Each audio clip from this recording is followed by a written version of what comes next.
Friends, good morning. बघा सकाळचे 9 वाजलेत आणि पोरं पण आता उठलेतच.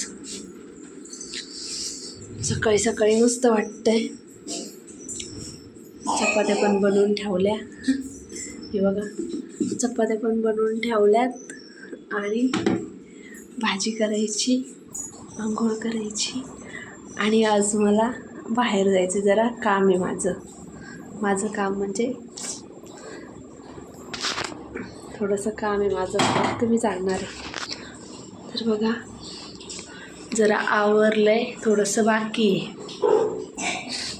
एकतर नवरा रोज भांडतो, काम आवरत नाही म्हणून. बघा सकाळी सकाळी बाहेर पण किती छान वाटतं ना, ऊन बिन येतं, मला पण बरं वाटतं. चला बाय, आवरते आता, बाहेर जायचं. परत बाहेर गेल्यावरती तुम्हाला सांगेन मी कशासाठी गेले होते, तिथं पण पुढच्या व्हिडिओमध्ये दाखवते. बाय.